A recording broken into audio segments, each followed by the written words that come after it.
यहाँ पे हम लोग पंच परमेष्ठी की जय माला स्टार्ट करी थी अपन ने, और पंच परमेष्ठी की जय माला में अरिहंत भगवान को समझा, अरिहंत भगवान के 46 मूल गुण, सिद्ध भगवान को समझा, और सिद्ध भगवान को समझने के साथ साथ उनके गुणों को समझा, 8 गुणों को, और आचार्य परमेष्ठी कौन होते हैं उनको समझा, और उनके 36 मूल गुण होते हैं उनको देखा था।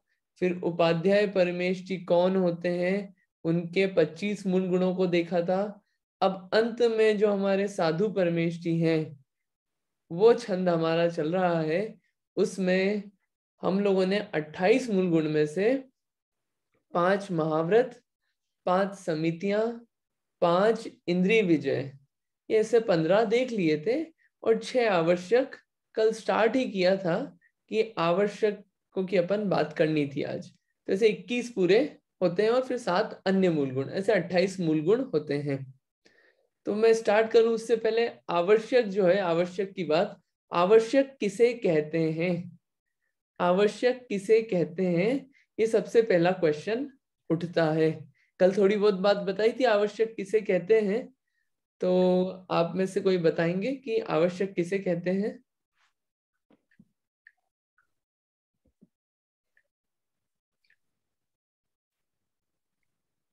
जितना भी ख्याल में हो।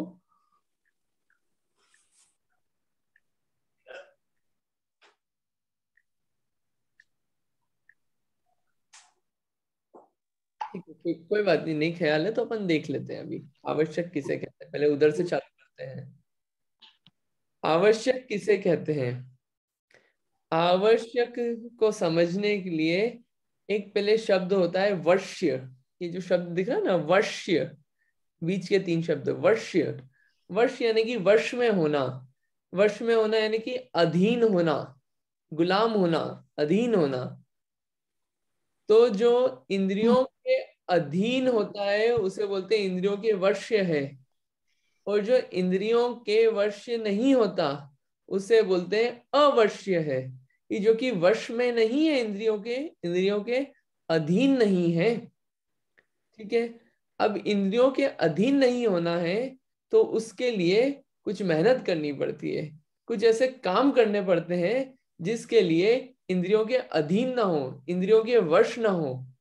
तो वो ऐसे काम होते हैं, ऐसे अनुष्ठान होते हैं 6 तरीके के, और वो 6 तरीके के अनुष्ठान जो होते हैं, जो काम होते हैं, उनको बोलते हैं आवश्यक, जो कि इंद्रियों के वश होने से, अधीन होने से बचाते हैं, और संयम को और आगे बढ़ाते हैं, और इसको कहा जाए कि कषाय राग द्वेष आदि के वशीभूत नहीं होने देते। ऐसे 6 कार्य होते हैं जिन्हें बोलते हैं आवश्यक। ये ऐसे 6 आवश्यक होते हैं। 6 आवश्यकों के नाम क्या क्या हैं, देखते हैं। 6 आवश्यक हैं इधर: सामायिक, स्तुति, वंदना, प्रतिक्रमण, प्रत्याख्यान, कायोत्सव। इसको अपन जितनी भी बातें कर रहे हैं, छटाला की छठी ढाल में बहुत अच्छे से चारित्र जो होता है, मुनियों का चारित्र, उसका पूरा वर्णन है। ये जो इसका काव्य है, समता समारे थुति उचारे, वंदना जिन देव को, नित करे श्रुतरति करे प्रतिक्रम, तजे तन अहमेव को। ऐसे दो दो लाइन में पूरे शब्द आ जाते हैं। और अगर ग्रंथों में देखना हो तो मूलाचार ग्रंथ है, मूलाचार्य के अलावा अनगार धर्मामृत ग्रंथ है, और भी ऐसे कई सारे ग्रंथ हैं जिनमें पूरा बहुत अच्छे से वर्णन मिलता है। अपन तो बहुत हाई लेवल बातें कर रहे हैं, डिटेल में जिसको देखना हो तो वो उन ग्रंथों को देखे। अब ये 6 आवश्यक ये क्या मुनियों के ही हैं, ये क्वेश्चन उठता है।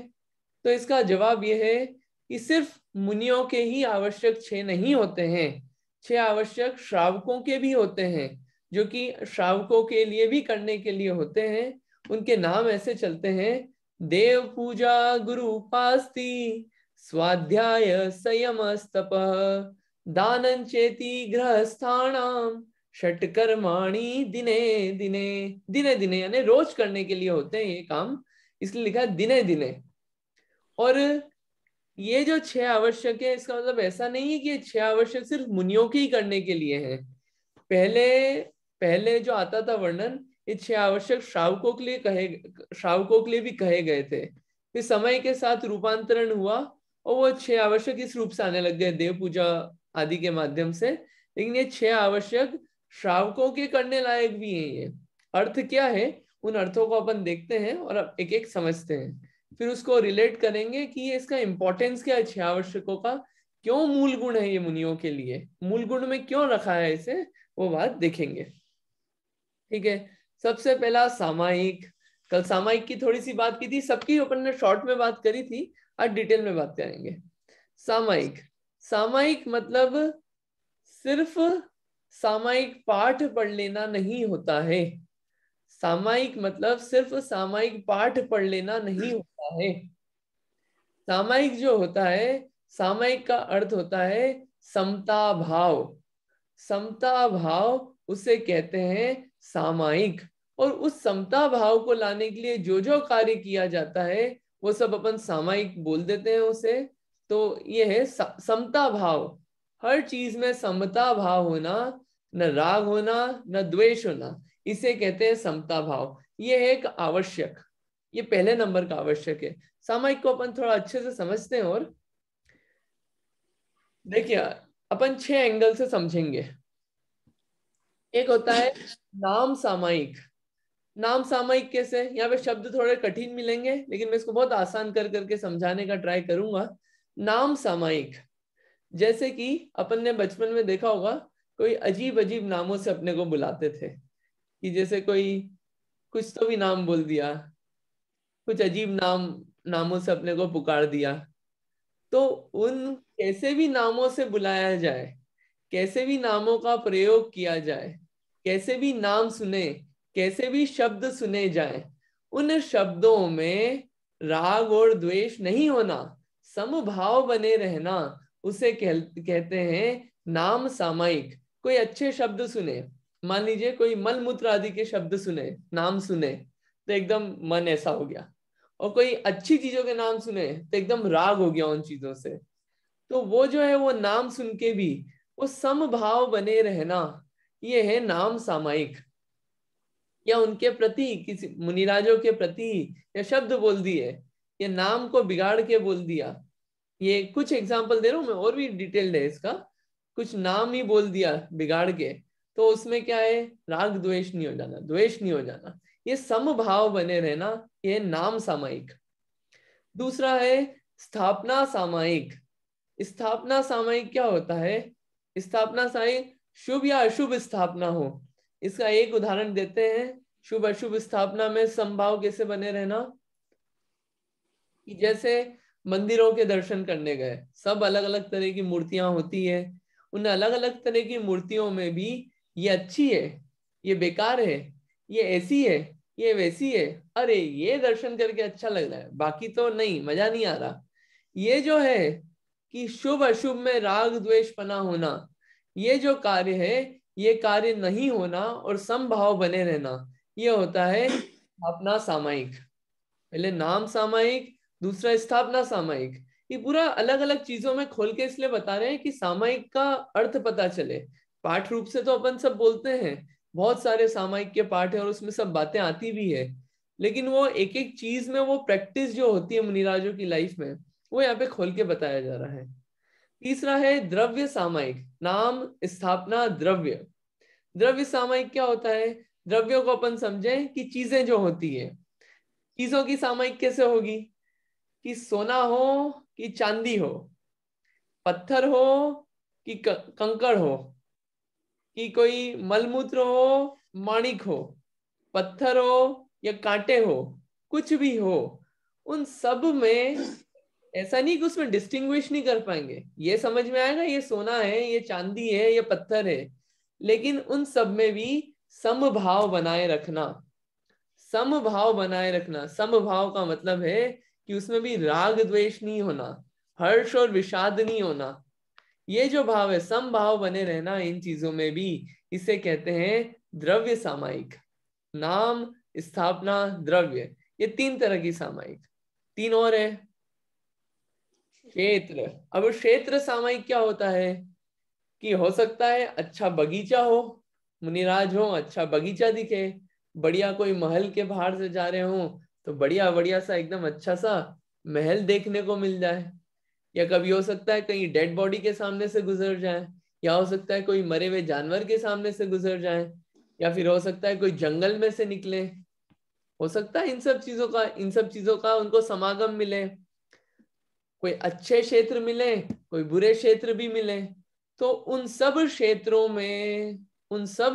में राग और द्वेष का छोड़ना, उन सब क्षेत्रों में समभाव बने रहना, अच्छे बुरे की कल्पना नहीं होना, ये जो चीज है ये है क्षेत्र सामायिक।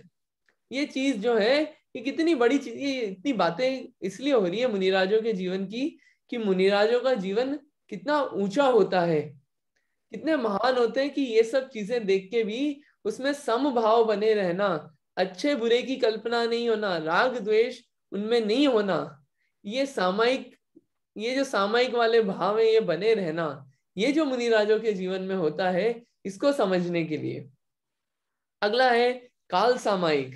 काल सामायिक में अगर अभी पूछें कि अभी अभी कैसा लग रहा है, अरे अभी तो बिल्कुल भी अच्छा नहीं लग रहा, क्यों, अरे बहुत ठंड है। और मौसम में कैसा मजा आ रहा है, अरे नहीं नहीं बहुत ग्लूमी है, बहुत बेकार कैसा मौसम हो रहा है, सड़ा, ऐसा लगता है। और अगर वो जून का टाइम आ जाए तो इट्स वेरी हॉट, बहुत गर्मी है, इतना ऐसा अजीब सा हो रहा है, बिल्कुल ये गर्मी वाला टाइम, ये ऐसा ऐसा फील होने लगता है। और बहुत बारिश हो जाए, जो भी नवंबर दिसंबर जनवरी में लगभग होती है खूब बारिश, अरे दिन भर पानी पानी पानी पानी पानी है बहुत ज्यादा, तो कितना अजीब लगने लगता है, अरे अरे कब तक होती रहेगी। तो कैसे ऊंचे नीचे भाव हो जाते हैं राग द्वेष वाले। और प्लेजेंट वेदर हो तो यहाँ पे अपने अगस्त टाइम का, जुलाई टाइम का प्लेजेंट वेदर हो तो ओहो wow, weather is so nice, कितना अच्छा है, वाओ, वो कितना अच्छा लगता रहता है टाइम के उससे ही। और दिन और रात में ही उसमें तो गर्मी है। काल में भी अपन देखें तो काल में भी सुबह का टाइम, अरे सुबह का टाइम कितना बेकार लगता है, अरे कहाँ सुबह हो गई, उठना पड़ रहा है, कहाँ इतनी जल्दी सुबह हो गई। सुबह का टाइम कैसा लगता है, अरे द्वेष। और दिन का टाइम अच्छा है, राग वाला, बढ़िया। और रात का टाइम भी अच्छा है, जो जगते हैं उनके लिए कि अरे बहुत बढ़िया टाइम है, तो पीक टाइम है जगने का। तो ये इन सब चीजों में जो राग द्वेष होता रहता है, ये मैं अपन लोगों की अपेक्षा से इसलिए बोल रहा हूं मैं कि समझ में आता है कि कितने तरह के राग द्वेष के परिणाम चलते हैं एक एक चीजों में। तो वो काल के उससे भी होती है राग द्वेष, सीजन वाइज, टाइम वाइज, दिन के घंटे सेकंड्स वाइज, वो मौसम के अकॉर्डिंग, कौन सा मौसम चल रहा है उसके अकॉर्डिंग भी कितने राग द्वेष के परिणाम होते हैं। समभाव नहीं रह पाता, वो जो समता भाव है वो होता है सामायिक, काल में भी सामायिक, वो होता है समता भाव, काल सामायिक। आखिरी है भाव सामायिक। तो जो ऊपर के 5 बताए, नाम सामायिक, स्थापना सामायिक, द्रव्य सामायिक, क्षेत्र सामायिक, काल सामायिक, ये है व्यवहार सामायिक। ये बाहर के सामायिक है, बाहर के पदार्थों रूपी समता भाव है। कैसे कैसे, ये इतनी चीजें इसलिए बता रहे हैं खोल के इसमें से, क्योंकि क्या होता है कि ऐसे एक सामायिक शब्द सुनते हैं तो ऐसा लगता है हाँ सामायिक करना चाहिए, सामायिक पाठ बोल लिया और दैट्स इट, डन। लेकिन यहाँ पे वो सामायिक पाठ का फल क्या, जो भी शब्द बोले उनका फल क्या, और सामायिक एक्चुअल में है क्या, समता भाव। कुछ भी शब्द सुन लिए, कुछ भी नाम से अपने को बुला दिया गया, उसमें भी और कोई अच्छे से भी बुला दे, अरे आप तो श्री श्री श्री, या फिर respected dash Jain, respected Jain साहब, और एक ए जैन इधर आ, तो उन सब में भी राग द्वेष नहीं होना, ये समता भाव। कैसे भी शब्दों से नामों से कहा जाए उसमें समता भाव बने रहना, कैसे भी शब्द सुने उसमें राग द्वेष नहीं होना, ये नाम सामायिक। स्थापना सामायिक, कैसी भी चीज देखी अच्छी बुरी, उसमें वो कल्पना नहीं होना अच्छे बुरे की, अच्छे बुरी की तो लगता है चीज वैसी नहीं है, ये स्थापना सामायिक, स्थापना समता भाव। द्रव्य में भी कैसी भी चीजें हो, ये सोना चांदी तो उदाहरण दिया, सब चीजों में अपन और लगा ले, ये द्रव्य सामायिक, ये बाहर से जो सामायिक समता भाव है। क्षेत्र में जगह का कितना ज्यादा, सबसे ज्यादा होता है कि अगर जहां पे तीर्थ क्षेत्र पे गए, अरे व्यवस्था अच्छी है तो खुश, वाह यात्रा सफल हो गई, अगर ठहरने की जगह अच्छी है तो, और ठहरने की जगह अच्छी नहीं है तो अरे यात्रा बहुत बेकार रही, तो वहां पे भी समता भाव नहीं हो पाता। तो यहाँ पे ये जितने मुनिराजों के जीवन में उदाहरण बताए कि कैसी भी जगह हो, वो कैसे भी उसमें हो, वो राग द्वेष नहीं होता, समता भाव बना रहता है। ये क्षेत्र सामायिक, काल समय को लेके ज्यादा ऊपर नीचे नहीं होते, वो समता भाव बने रहना। ये बाहर की चीजों में इतना समता भाव बने रहना कितनी बड़ी चीज है। ये चीजें जो हैं, ये श्रावकों के जीवन में भी प्रैक्टिस करने लायक चीजें हैं, इसका विचार करने लायक चीज है। वो अपनी अपनी लिस्ट बना के अपन सब अपने अपने हिसाब से प्रैक्टिस कर सकते हैं, बट ये समझने लायक, खुद को इवेल्युएट करने जैसी चीजें हैं ये, कि कितना हम ऊपर नीचे होते हैं इन चीजों को लेके, और उनके ऊपर नीचे होने से क्या होता है, क्या फायदा होता है। तो ये 5 चीजें हैं। और अंतिम है भाव सामायिक। भाव सामायिक है कि जितने भी जीव हैं उन सब में एक मैत्री भाव होना। मैत्री भाव होना सब जीवों में, सब जीवों में मैत्री भाव, यानी कि मित्रता तो है, मित्रता मीनिंग तो होता है, लेकिन मैत्री यानी कि होता है कि किसी भी जीव को कष्ट ना पहुंचे, ये भाव होना। और सब जीवों के प्रति, कोई भी ऐसा जीव नहीं हो जिसके प्रति ये मैत्री भाव ना हो, कोई भी हो, दुश्मन हो शत्रु हो, सबके प्रति मैत्री भाव होना, ये होता है समभाव। और ये कैसे हो सकता है, जब जितने भी जीव हैं उनको, जितने भी जीव हैं उनको एकांत दृष्टि से नहीं देखा जाएगा, एक ही चश्मे से नहीं देखा जाएगा। एक चश्मे से यानी कि जो उनकी बाहर की कवरिंग है उससे नहीं देखा जाएगा, और सबको जीव मात्र देखा जाएगा, जिसको बोलते हैं अनेकांत से देखा जाएगा। सिर्फ पर्याय से नहीं देखा जाएगा, उसको अनेकांत से देखा जाएगा। पर्याय से ना देख के अनेकांत से देख के, उनको जीव मात्र देखने से सब जीवों के प्रति जो समता भाव रहता है, उसे कहते हैं भाव सामायिक। या इष्ट अनिष्ट कोई संयोग मिल गए तो उसमें भी राग द्वेष नहीं होना, यह है भाव सामायिक। ऐसे ये 6 तरह की सामायिक का वर्णन यहाँ पे है। ये पहला आवश्यक है, सामायिक यानी कि समता भाव का होना। समता भाव इन चीजों में जो नहीं रह पाती है, तो इन चीजों के माध्यम से इसको और अच्छे से डिटेल में बताने का एक ये प्रयास है कि नाम के रूप से कैसे, स्थापना से कैसे, द्रव्य से कैसे, क्षेत्र से कैसे, काल से कैसे, भाव से कैसे। तो ये जब अपन 6 इससे खोल खोल के समझते हैं तो अपने को और इवैल्यूएशन में आता है कि किन किन चीजों में हमें समता भाव नहीं है, किन किन चीजों में हमें राग द्वेष हो जाता है, वो चीजें समझ में आती है। इसलिए इसको अपन ऐसे सामायिक को ऐसे डिटेल में खोल के समझते हैं। हाँ जी। हाँ, जय जिनेन्द्र भैया जी।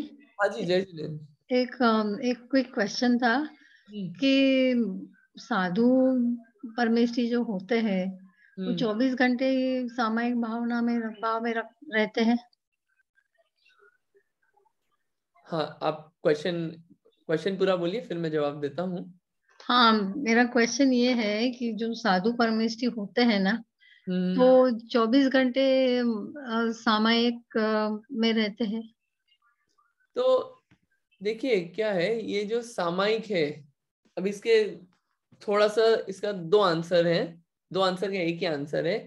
कि एक होता है कि किसी जो संधि काल होते हैं, संधि काल यानी कि जिस समय में ये क्या बोलते हैं, 2 जो टाइम है, वो 2 टाइम ड्यूरेशन जिस समय मिलते हैं, जैसे कि दिन सुबह खत्म हुई और दिन चालू हो रहा है, तो बीच का जो मिलने का समय है, उन समयों में विशेष रूप से इसका चिंतन किया जाता है इन चीजों का। लेकिन वो क्या है, और वो दिन में भी कितनी बार होती है, दिन में एक ही बार नहीं, दिन में शायद 3 बार, 3 बार, हाँ 3 बार इसका ऐसा होता है, 3 संधि काल जो होते हैं। तो वो क्या है, वो जितना ड्यूरेशन है, वो उसमें जो जो जैसे वो क्या है, वो हर 3 बार में क्यों रखा उसको भी, कि 3 बार रख दिया दिन के उसमें, तो बार बार वो चिंतन चल रहा है ना संभाव का, तो वो क्या है, वो मदद करता है कि वो पूरे थ्रू आउट समभाव में रहने का। तो मूल गुण है ये इस रूप में रहने का, क्योंकि अगर इस रूप में नहीं रहेंगे, इसको अगर ये जो आप पूछ रहे हैं कि अगर इस रूप में नहीं रहेंगे तो क्या होगा, वो निकले हैं सुखी होने के लिए, और सुखी नहीं रह के वो दुखी होंगे। क्यों? क्योंकि मार्ग ही ऐसा चुना है उन्होंने मार्ग चुना है नग्न रहने का, मार्ग चुना है विहार करने का, मार्ग चुना है कि हमें भोजन मिल जाएगा तो कर लेंगे, मार्ग चुना है कि हमको ये सोना चांदी वगैरह ये सब कुछ नहीं चाहिए, सब छोड़ के निकले हैं।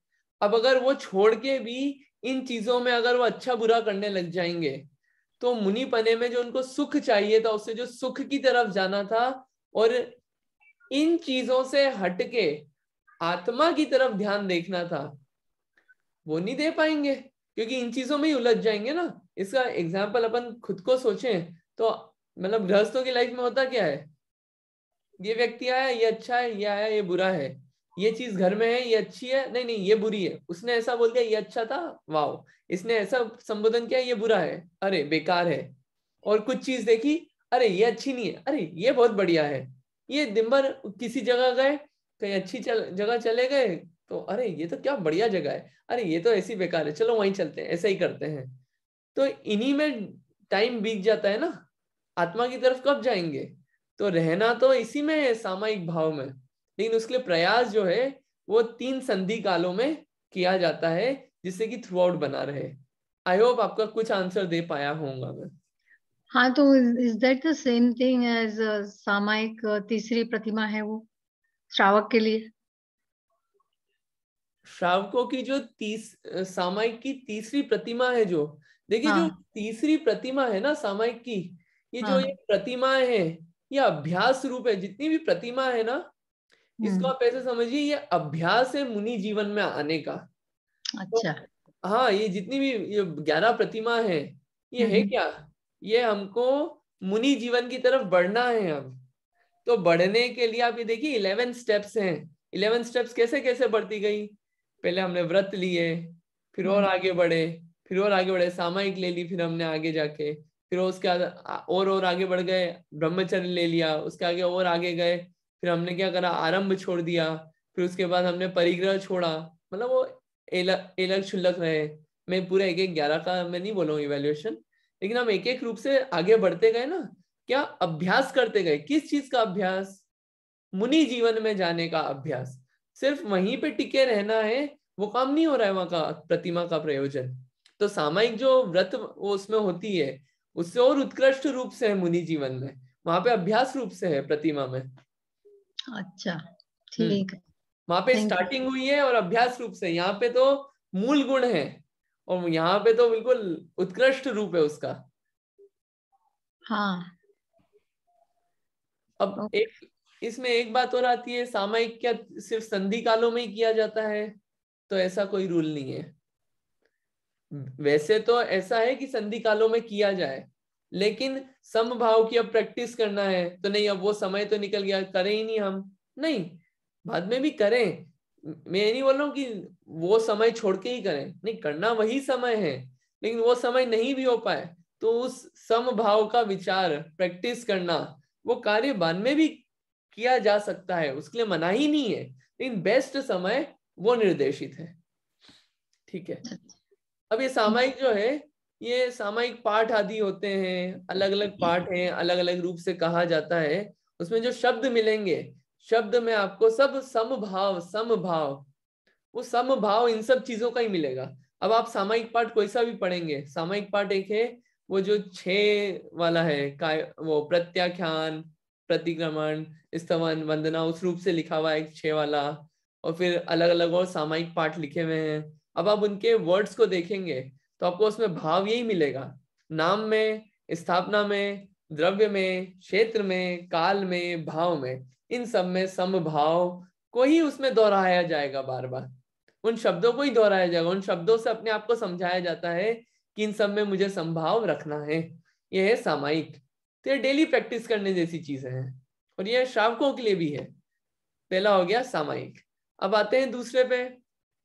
ये जो नंबर 2 और 3 है, ये काइंड ऑफ थोड़ा क्लोजली रिलेटेड है, लेकिन फिर भी इसकी बात करते हैं अपन अलग अलग डिस्टिंग्विश करके भी। एक है स्तुति और एक है वंदना। एक है स्तुति और एक है वंदना। अब समझते हैं पहले स्तुति को। तो जो 24 तीर्थंकर हैं, ऋषभ आदि 24 तीर्थंकर, अगर अभी के समय की बात करें तो ऋषभ आदि 24 तीर्थंकर जो वर्तमान के हैं, उनका कीर्तन करना। क्यों कीर्तन करना? क्योंकि इस दुनिया में धर्म का प्रकाश किनके द्वारा हुआ? इन केवली भगवंतों और तीर्थंकरों के द्वारा हुआ है। तो इन सब का, ये वर्ड इंपॉर्टेंट है, समूह रूप से, एक साथ समूह रूप से स्तवन करना, वो कहलाता है चतुर्विंशति स्तवन, यानी कि स्तुति करना, ये कहलाता है स्तुति। अभी और क्लियर होगा।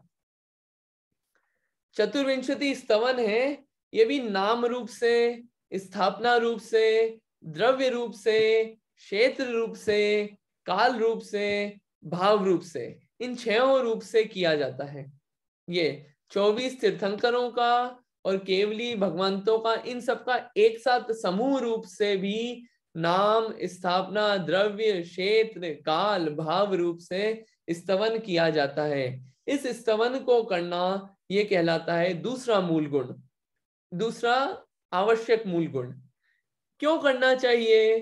क्योंकि इनके माध्यम से ही बोधि की, यानी कि सम्यक्त्व सहित ज्ञान की प्राप्ति हो, इस भावना से करना चाहिए। अभी और ये अभी मैं पढ़ता जा रहा हूं, लेकिन आऊंगा अभी बात पे। ये तो स्तुति की बात हुई। अभी ये जो 6 शब्द हैं, ये एक एक स्तुति पे नहीं जा रहे हैं, अपन वंदना पे जाते हैं, और वंदना के माध्यम से अपन फिर स्तुति को भी रिलेट करेंगे नॉर्मल एग्जाम्पल से। अभी आप वर्ड याद रखिएगा, स्तुति में क्या होता है? समूह रूप से 24 तीर्थंकरों का स्तवन किया जाता है। ये बात ठीक है। आगे जाते हैं वंदना। वंदना में क्या होता है कि 24 तीर्थंकरों में से किसी एक को नमस्कार करना, किसी एक की स्तुति करना, किसी एक की भक्ति करना, किसी एक की पूजा करना, किसी एक की जय जयकार करना, किसी एक की विनय क्रिया ये क्या कहलाती है? वंदना कहलाती है। 24 की एक साथ नहीं कर रहे हैं, 24 में से किसी एक की करी, ये कहलाता है वंदना। अभी आएंगे अपन, ये क्वेश्चन उठता है सब सुनते ही पहले कि समूह रूप से भी कर रहे हैं और अलग से भी कर रहे हैं, ये दोनों का पर्पस क्या है? रिडंडेंसी दिख रही है हमको तो। ये तो ऐसा लग रहा है कि अभी समूह में करके तो आ गए, अब अलग से भी करना है, ये क्या बात हुई? करेंगे, उसकी भी बात करेंगे अभी। तो ये जो क्या है, किसी एक को फोकस करके जो स्तुति की जाती है, नमस्कार किया जाता है, भक्ति की जाती है, पूजा की जाती है, ये कहलाती है वंदना। आप कुछ एग्जाम्पल दे सकते हैं? अभी अपन आगे जाएंगे, वंदना कितने प्रकार की, कैसे कैसे होती है, ये 6 रूप से देखेंगे। लेकिन अभी सिर्फ डेफिनेशन के बेसिस पे क्या आप कोई एग्जाम्पल दे सकते हैं स्तुति और वंदना का, इस डेफिनेशन के बेसिस पे?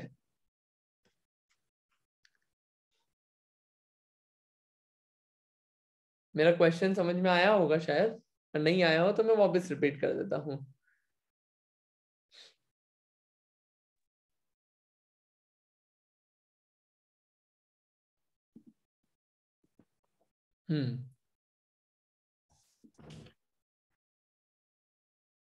नहीं आया, मैं एक बार और बोल देता हूँ क्वेश्चन, अगर समझ में नहीं आया तो। 2 शब्द हैं, स्तुति और वंदना, स्तवन और वंदना। अब ये जो वंदना है, वंदना में कहा कि 24 तीर्थंकर में से किसी एक को नमस्कार करना, स्तुति करना, पूजा करना, भक्ति करना, ये वंदना कहलाती है। और 24 तीर्थंकरों की समूह रूप से क्या करना? नमस्कार करना, उनको कीर्तन करना उनके गुणों का, ये क्या कहलाता है? स्तवन कहलाता है। तो इसका कुछ एग्जाम्पल दे सकते हैं आप स्तुति और वंदना का, जो हम लोग भी करते हो? जैसे भक्तांबर स्तोत्र है, ओनली आदिनाथ भगवान जी का है। तो भक्तामर स्तोत्र को किस कैटेगरी में डालें हम वंदना में डाल सकते हैं। बराबर। भक्तामर स्तोत्र में एक आदिनाथ भगवान को फोकस करके वो लिखा गया है स्तोत्र। तो क्या करा, उसको हमने वंदना रूप से कह दिया कि किसी एक तीर्थंकर को फोकस करके कहा गया है। ठीक है, और कोई स्वयंभू स्तोत्र। स्वयंभू स्तोत्र, हाँ स्वयंभू उसमें स्तोत्र 24 क्या है? उसमें 24 तीर्थंकर का आता है ना। हाँ तो उसको हम किस कैटेगरी में डालें? उसको हम स्तुति में हाँ स्तवन में, बराबर। हाँ। ठीक है। और महावीर अष्टक पाशनाथ स्तोत्र वंदना में। हाँ महावीर अष्टक स्तोत्र, महावीर भगवान की स्तुति, महावीर भगवान को फोकस करके स्तुति की गई तो वो महावीर अष्टक वंदना में जाएगा। ठीक है।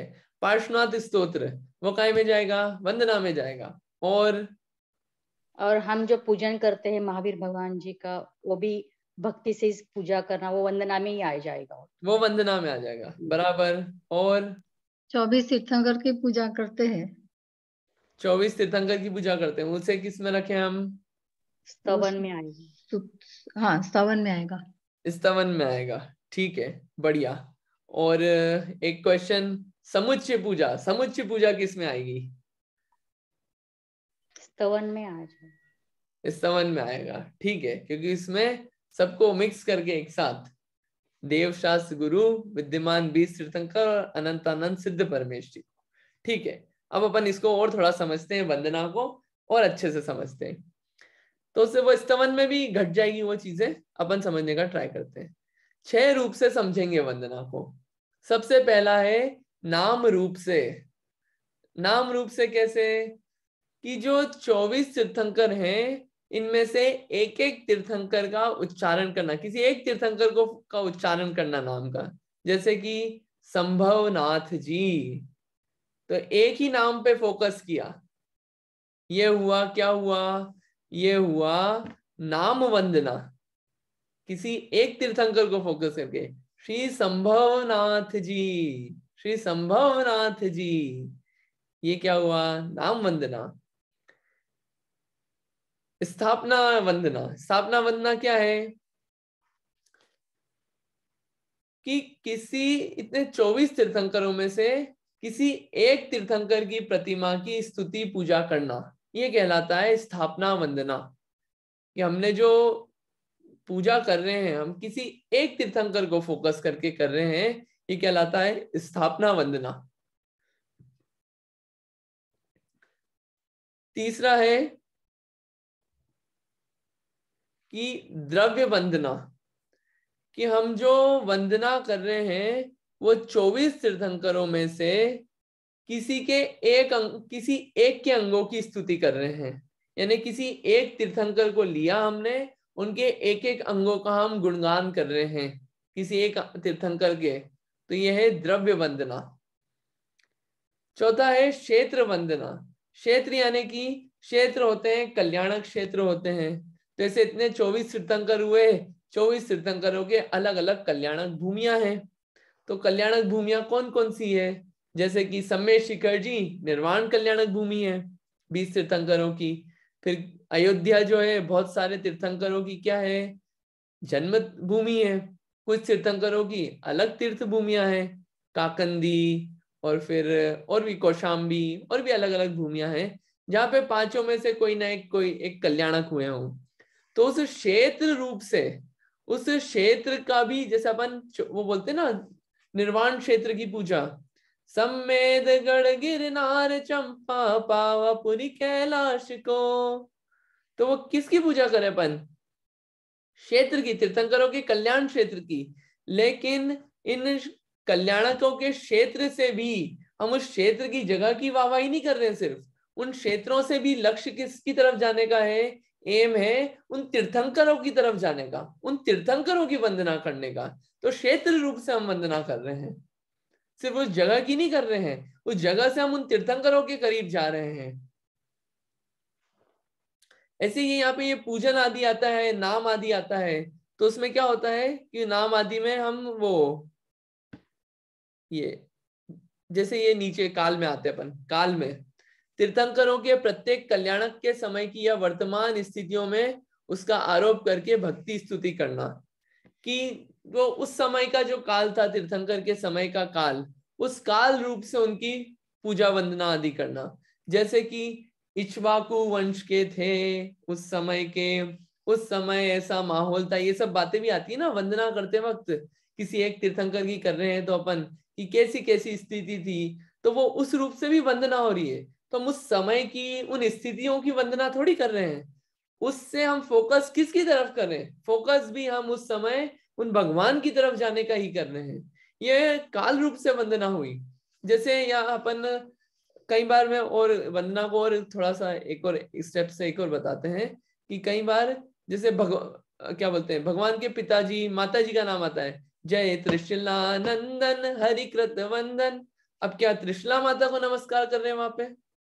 वो वहां पे भगवान के माता पिता का नाम लेके किसकी तरफ जा रहे हैं? भगवान की तरफ ही उनको याद कर रहे हैं।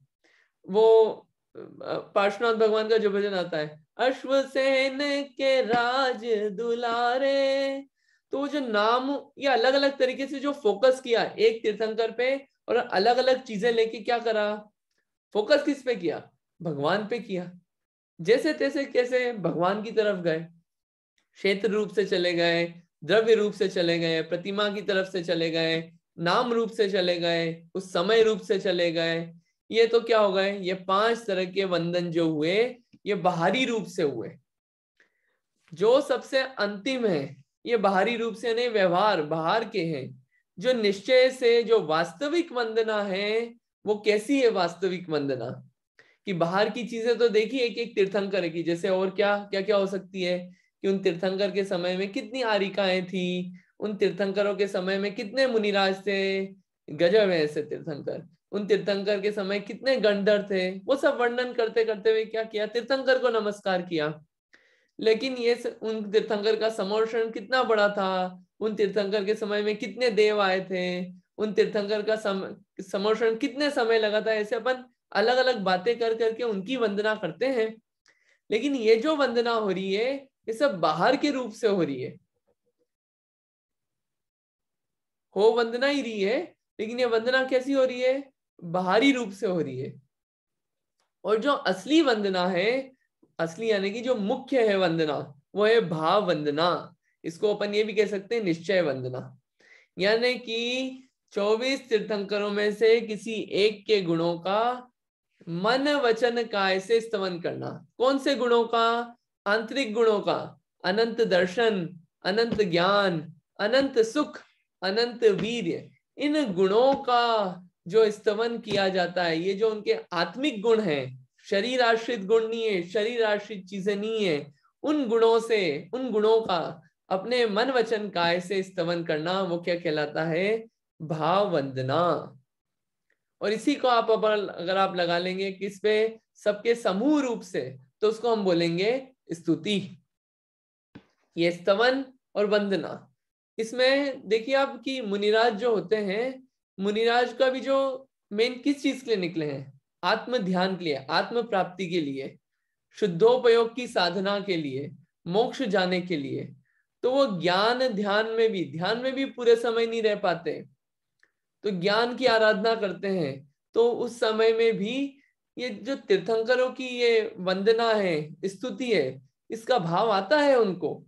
और ऐसा भाव आता है तभी ये स्वयंभू स्तोत्र लिखा गया। क्या कि क्या करा? भगवान की स्तुति करी 24 तीर्थंकरों की।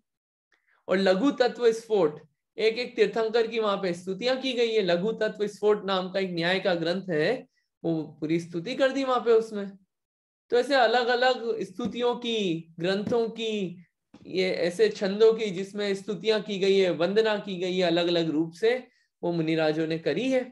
कि उनके जीवन में मूल गुण है, कुछ रूप से, कुछ है किसी ने लिखित रूप से करी, किन्हीं ने भाव रूप से करी। तो मुनिराज भी है वो पूरे समय ध्यान में लीन नहीं रह पाते। अब ये इस चीज को मैं इसलिए रिपीट कर रहा हूँ कि ऐसा लगता है कि मुनियों के जीवन में काम क्या है? खाना बनाना नहीं है, बर्तन मांजना नहीं है, कुछ सामान इकट्ठा करना नहीं है, झाड़ू लगाना नहीं है, कुछ क्लीन करना नहीं है, और कुछ सामान को इधर उधर ढोना नहीं है, पैसे कमाने जाना नहीं है। करे क्या दिन भर? अगर ऐसे खाली छोड़ दिया तो क्या होगा? भ्रष्ट होए बिना रहेंगे नहीं। मुनि जीवन उनका जिस काम के लिए निकले थे वो काम नहीं कर पाएंगे, और सिर्फ खाली छोड़ दिया तो खाली नहीं छूटे। तो ऐसे कार्य बताए गए कि उन कार्यों के माध्यम से वो अपनी आत्मा को ही प्राप्त करेंगे और भ्रष्ट नहीं होंगे और अपनी आत्मा की तरफ ही जाएंगे।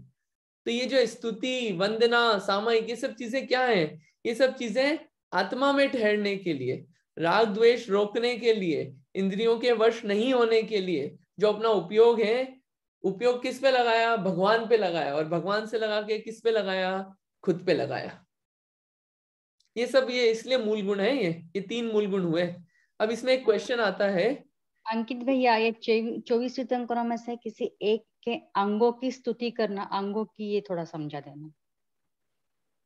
24 तीर्थंकरों में से किसी एक के अंगों की स्तुति करना, यानी कि ये 24 तीर्थंकर हैं। 24 तीर्थंकर में से हमने किसी एक तीर्थंकर पे फोकस किया, जैसे कि मान लीजिए कि है महावीर भगवान, ठीक है।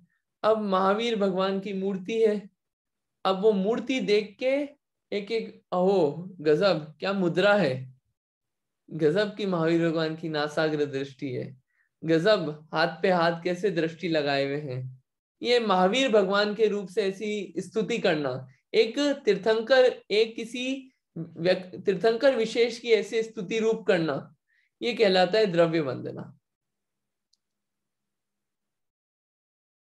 इसमें क्वेश्चन एक ये आता है मेरा कि स्तुति और वंदना, ये जो मैंने क्वेश्चन उठाया था, आप समूह रूप से भी कर ही रहे थे, सामूहिक रूप से कर ली, अभी अलग से करने की क्या जरूरत है? ये वंदना की क्या जरूरत है? आपने 24 तीर्थंकर की पूजा कर ली, ये महावीर भगवान की अलग से पूजा की क्या जरूरत थी? समूह रूप से कर तो लिया सब काम, बातें वही बोल रहे हो आप, कुछ नहीं, वही गुण आप सारे बोल रहे हैं, तो क्या फर्क क्या पड़ा कि भगवान आप महान है, भगवान आप ही मोक्ष देने वाले हैं, आपने मोक्ष को प्राप्त कर लिया, ऐसे बोल दिया, तो ये अलग से क्या जरूरत थी? है स्तुति और वंदना की ये 2 चीजें अलग अलग क्यों आ गई?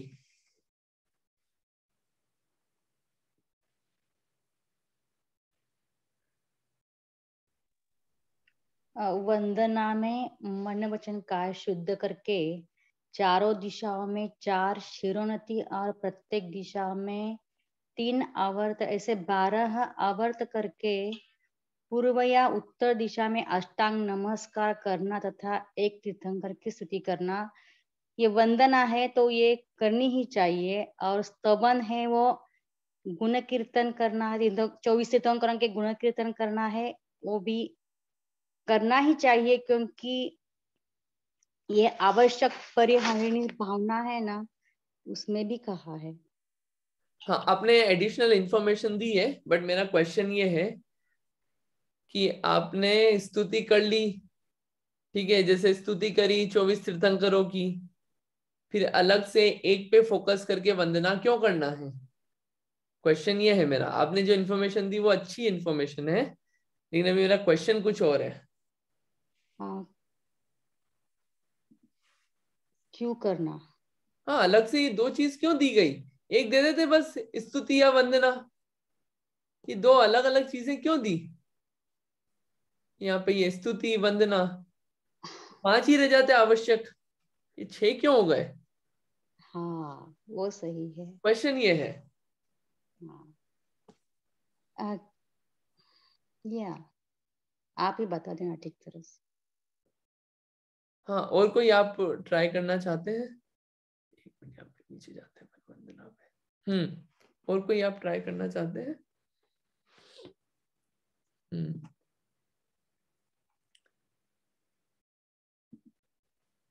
बोलिए विदुषी दीदी, आप बताना चाहते हैं? I am not sure but I think guess कर सकती हूँ मैं कि जैसे अगर किसी एक तीर्थंकर का जन्म निर्वाण दिवस है या कुछ स्पेशल कल्याणक में से है, तो मतलब डेली में 24 ही तो नहीं हो पाता, राइट? तो कई बार एक भगवान की भी वंदना करने का मन करता है, या फिर नहीं, I think I don't know. हाँ, नहीं, अच्छा अटेम्प्ट है, आप थोड़ा उस डायरेक्शन में थे। क्या होता है, ये जो स्तवन है, इसमें एक समूह रूप से अपन बोलते हैं। तो समूह रूप से क्या है, जैसे अपन इतने सारे की एक साथ पूजा कर ली, क्या 24 तीर्थंकरों की एक साथ कर ली, क्यों, वो छोटी है इसलिए कर ली फटाफट। और एक क्या है, एक होता है और डिटेल्ड फॉर्म यानी विशेष विशेष रूप से, कि एक एक पे बिल्कुल और विशेष विशेष रूप से फोकस कर रहे हैं हम, एक पे विशेष विशेष रूप से हम और बात कर रहे हैं, एक पे विशेष विशेष रूप से उनके गुणों के बारे में सोच रहे हैं, बाहरी और आंतरिक गुणों के। तो वो जो एक विशुद्धि होती है, वो विशुद्धि एक विशेष प्रकार की होती है, वो आनंद जो होता है वो एक विशेष प्रकार का होता है। शायद ऐसे समझ में नहीं आएगा, इसको थोड़ा एक नॉर्मल एग्जाम्पल लेना पड़ेगा जो चीज हम समझते हैं। एक बोले, अरे पार्टी में गए थे, क्या खाना था यार, गजब का खाना, सारा ही खाना बहुत बढ़िया था। अरे कुछ भी आप बोलो, क्या क्या खाना था, सारा बिल्कुल टेस्टी था, और सारी चीजें जो थी बिल्कुल शुद्ध थी, और सब अपने हाथ से लाके दे रहे थे। ये तो सब समूह रूप में बोल दिए बहुत सारी तारीफें और गुण, आया, मजा आया, उसमें भी आया, ऐसी कोई बात नहीं थी।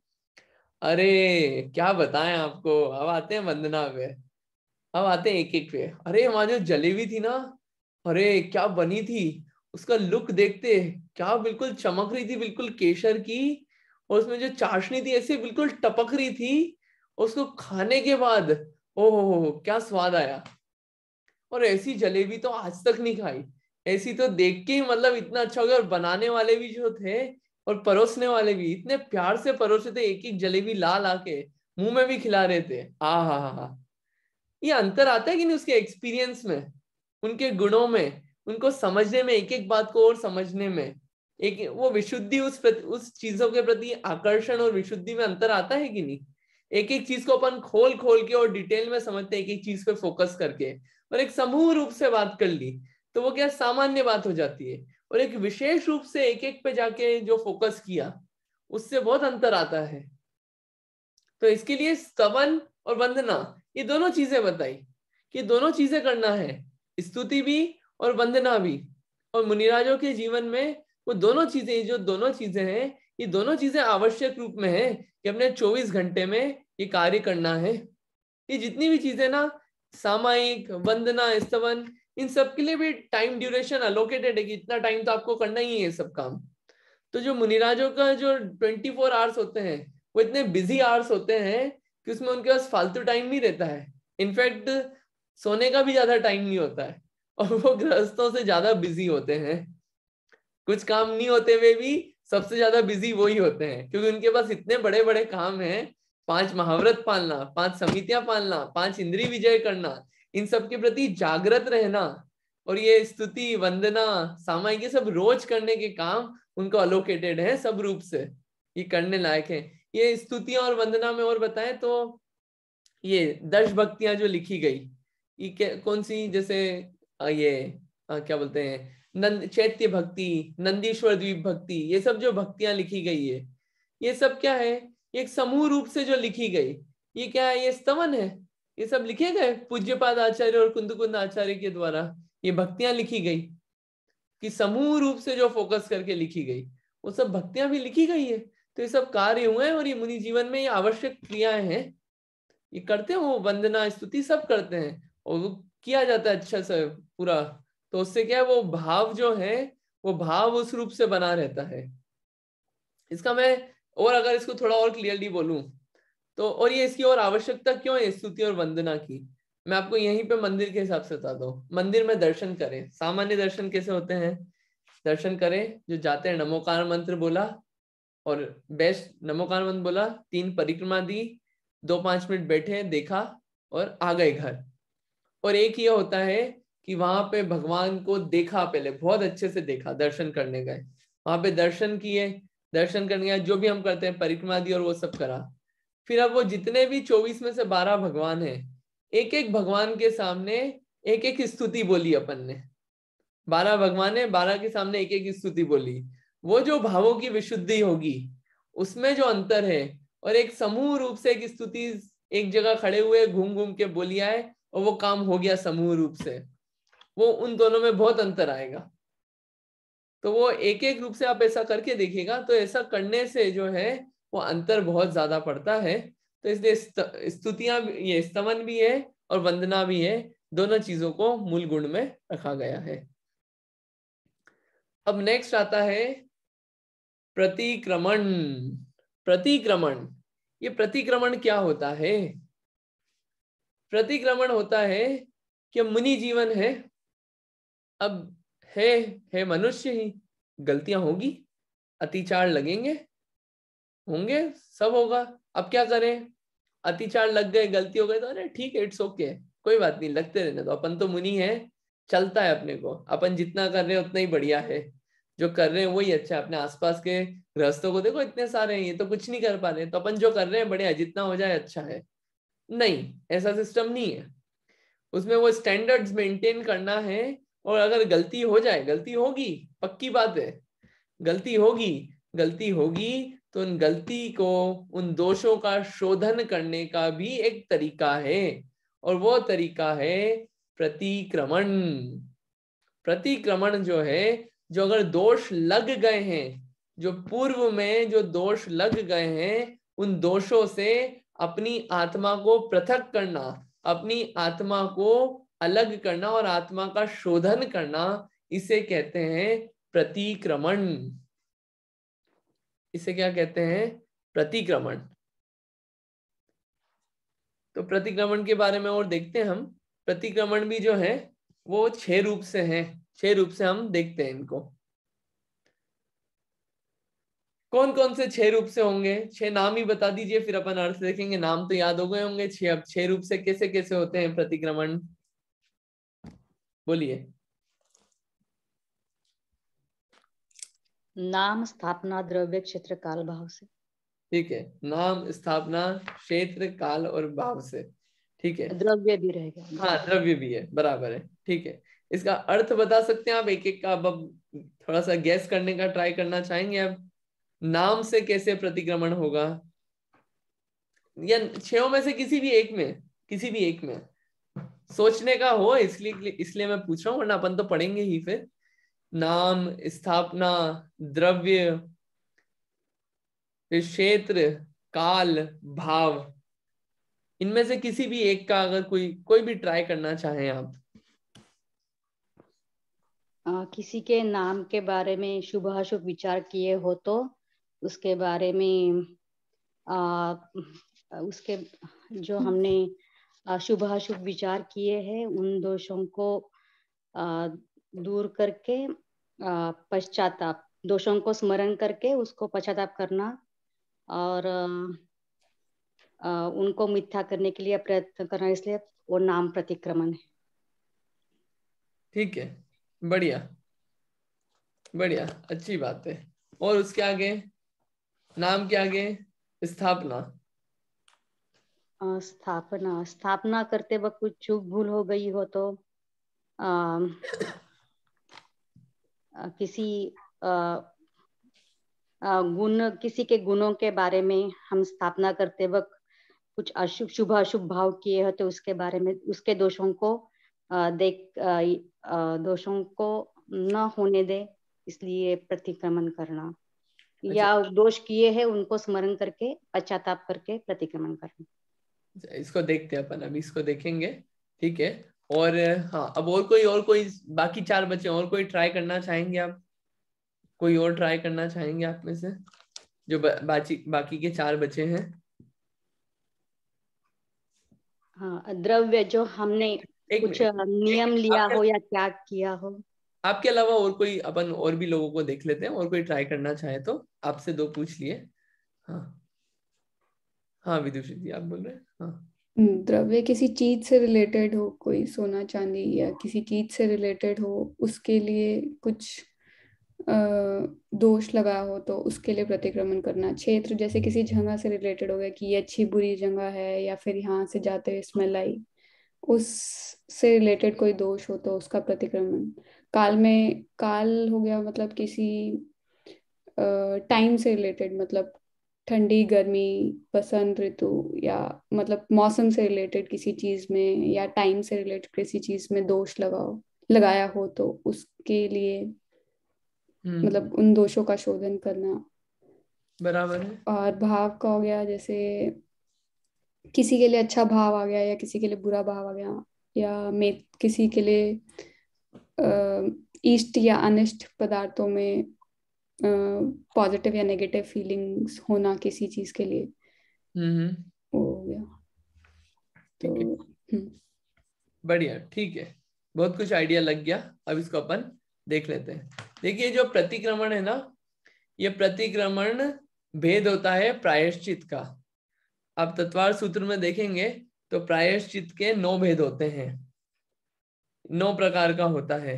उसमें से एक होता है प्रतिक्रमण, आलोचना भी उसी में आता है। ये प्रायश्चित के तरीके हैं। तो एक है उसमें प्रतिक्रमण। प्रतिक्रमण यानी कि जो पहले दोष किए उन दोषों का क्या करना, कि दोष अब दूर हो, इनका शोधन हो, इसके लिए प्रतिक्रमण किया जाता है। और ये प्रतिक्रमण भी, ये जो कार्य है, ये कार्य प्रतिक्रमण भी 9 प्रकार का होता है। उसमें से मुख्य मुख्य जो है कि जो दिन में दोष हुए उनका रात्रि में करना, और जो रात्रि में दोष हुए उनका सुबह करना, ये तो कार्य होता ही है। फिर ऐसे पाक्षिक प्रतिक्रमण होता है, और फिर क्या बोलते हैं, साल भर का भी होता है जिसको बोलते हैं सांवत्सरिक, ये वाला प्रतिक्रमण भी होता है। और एक अंत समय, जीवन के अंत समय में भी एक प्रतिक्रमण होता है। ऐसे प्रतिक्रमण के भेद भी होते हैं। तो जो दोषों का शोधन जो है वो इतना अलग अलग प्रकार से, निरंतर जो कार्य है ये चलता रहता है। डेली का डेली भी, वीकली भी, 15 दिन में भी, महीने भर में भी, मासिक प्रतिक्रमण भी, पाक्षिक भी होता है, साल भर का भी होता है, और फिर जीवन पर्यंत का भी प्रतिक्रमण होता है। ये कार्य किए जाते हैं। ये प्रतिक्रमण को और मैं थोड़ा सा खोलूं, एक स्पेसिफिक डिटेल में जाए उससे पहले, जो अपन ने क्या बोला हो प्रतिक्रमण में, ऐसा सुना होगा, हे भगवान, मेरे द्वारा यदि एक इंद्री, 2 इंद्री, 3 इंद्री, 4 इंद्री, पंचेंद्री जीवों का घात किया गया हो तो उसके लिए मैं क्षमा चाहता हूँ। वे सब मेरे पाप, मेरे दोष दूर होवे, मिथ्या होवे। ऐसा शब्द अपन ने सुने होंगे, और भी पूरा बड़ा लिखा हुआ है जिनवाणियों में। तो ऐसे प्रतिक्रमण का अपन ने पाठ देखा होगा अलग अलग। तो इस प्रतिक्रमण में क्या तकलीफ है, इसमें क्या तकलीफ है, ये बात बोली तो, जो बात बोली इसमें क्या तकलीफ है?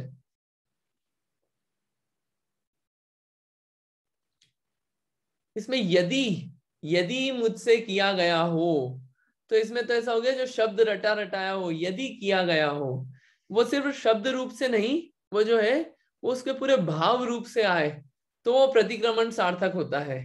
भाव रूप से यदि किया गया हो, है श्रावक अवस्था में और इन अवस्थाओं में जहाँ पे त्याग नहीं है हिंसा का पूर्ण रूप से, अविरमण और विरमण रूप से, तो वहां ये दोष तो लग ही रहे हैं। तो उसका तो यदि का तो सवाल ही नहीं उठता है वहां पे। उसकी और बात करेंगे अपन। तो प्रतिक्रमण जो है उनको अपन 6 प्रकार के भी देखते हैं। सबसे पहला है नाम प्रतिक्रमण। ये नाम प्रतिक्रमण क्या है?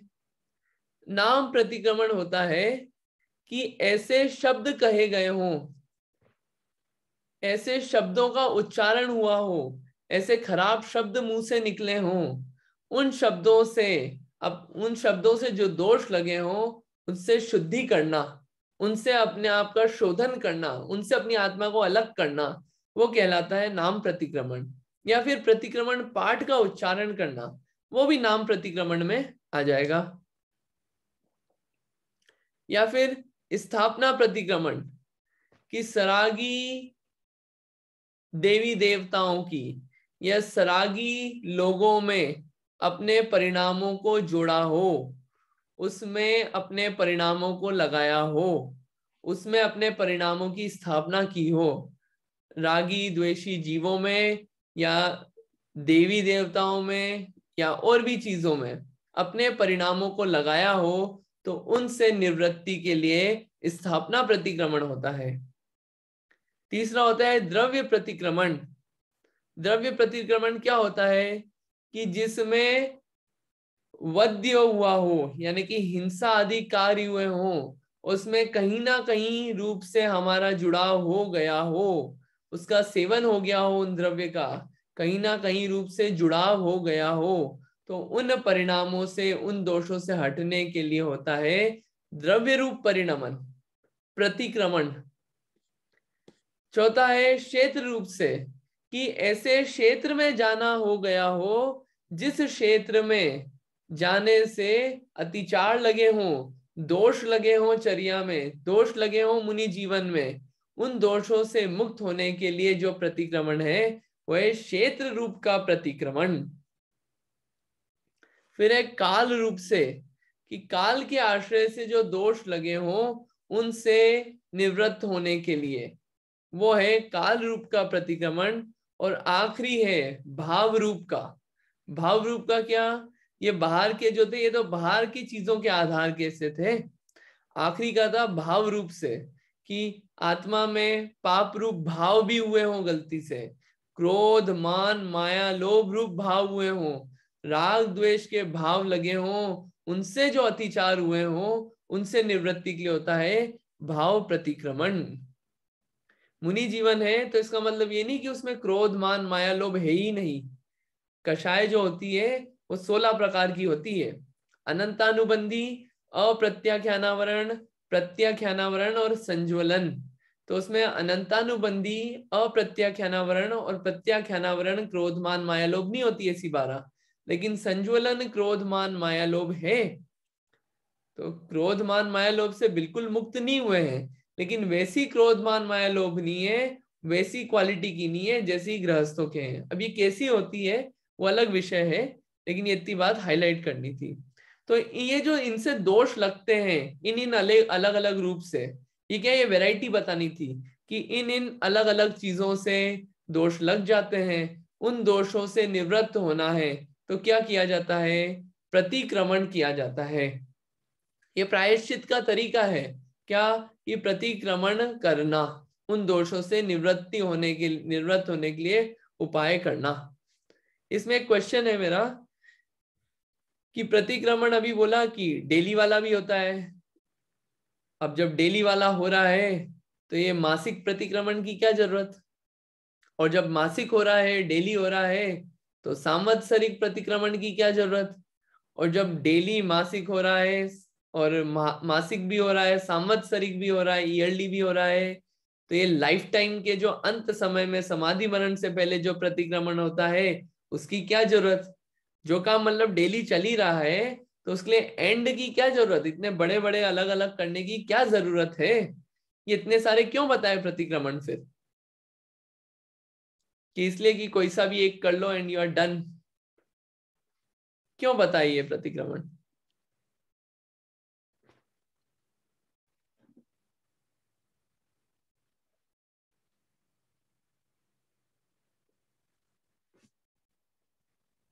किसी को कुछ इसमें आंसर कुछ लगता है, कुछ कहना चाहते हैं आप लोग।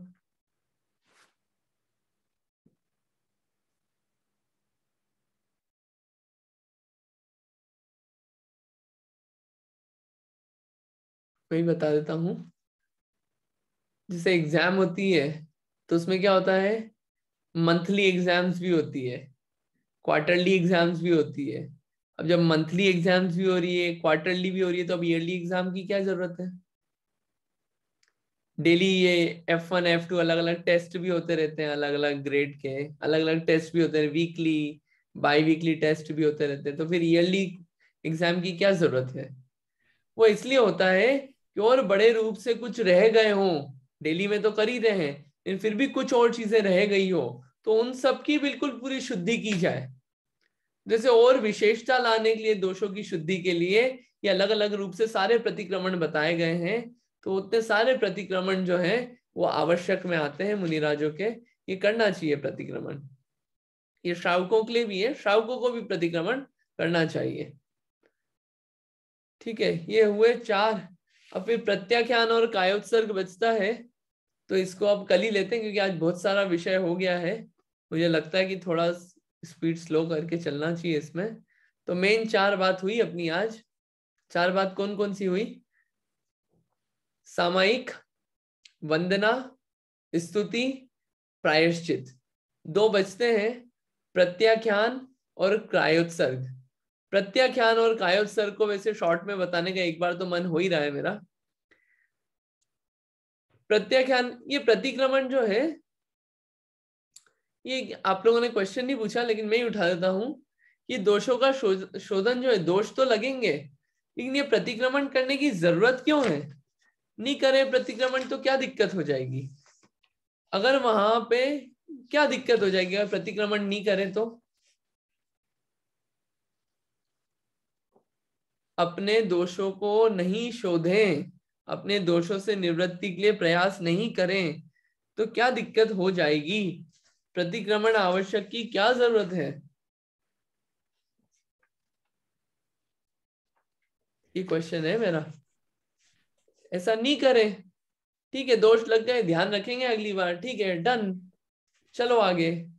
जैसे अगर बोल लिया जाता है या सोचा जाए, जैसे दिन में अगर एक बार हम प्रतिक्रमण कर रहे हैं तो उस बारे में हम सोच रहे हैं, वो धीरे धीरे हमारे डेली लाइफ में, मतलब हमारे आचरण में आ जाएगा अगर हम डेली पढ़ेंगे या बोलेंगे। क्या है, उन सब की क्या है, निंदा नहीं होगी, उनके बारे में कहा नहीं जाएगा, बोला नहीं जाएगा उन सब चीजों के बारे में, तो क्या होगा, वो चीजें क्या है, ऐसा लगेगा ठीक है, इट्स ओके। लेकिन जब उन सबको क्या है बोला जाएगा, उन सबको कहा जाएगा, उन सबके शुद्धि के लिए उपाय किए जाएंगे, तो वो साइकोलॉजिकली भी क्या है लगेगा, हाँ कुछ गलतियां हैं ये, तो वो गलतियां जो है वो लाइफ में आ नहीं पाएगी। और एक होता है सिर्फ पढ़ने रूप से कि प्राकृत और इन सब शब्दों में पढ़ लिया, लेकिन उस पढ़ने के साथ साथ उसका अर्थ क्या है, वहां पे किस चीज के लिए किया जा रहा है और क्या किया जा रहा है, वो समझते पूर्वक जब बोला जाता है उस चीज को अच्छा विशेष रूप से खोल खोल के अलग से, प्रतिक्रमण आदि की किताबें होती है उसमें खूब डिटेल में किया जाता है, ये प्रतिक्रमण इतना इतना इतना ऐसा ऐसा ऐसा ऐसा है, मैंने ऐसा ऐसा किया है। तो एक तो पढ़ लिया फटाफट क्या कितने मिनट में निपटाना है, और एक ये है कि मेरे को मेरे दोषों का शोधन करना है, तो वो आराम आराम से चलता है वो पूरा, वो बैठती है बात कि हाँ मैं ऐसा करता हूँ, उसको खुद के लिए इवैल्यूएशन होता है। तो इसलिए प्रतिक्रमण बहुत जरूरी है, वरना वो दोष जो है वो लाइफ टाइम वो फिर दोष ही बने रहते हैं, वो दोष की कभी शुद्धि नहीं हो पाती है। ठीक है, अब प्रतिक्रमण के बाद फिर प्रत्याख्यान आएगा और कायोत्सर्ग आएगा। प्रत्याख्यान और कायोत्सर्ग फिर हम अगली बार ही देखते हैं, अभी आज इतना ही रखते हैं। अभी तक के इसमें कोई क्वेश्चन है तो आप प्लीज बताइए, कुछ अनक्लियर रहा हो, किसी में कुछ एग्जाम्पल और चाहिए हो तो आप बताइए, अपन और देख सकते हैं, नहीं तो बाकी अपन फिर कल देखते हैं।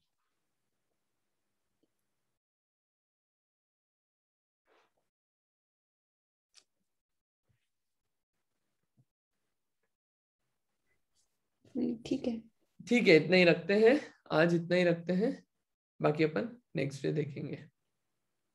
जिनवाणी स्तुति कर लेते हैं।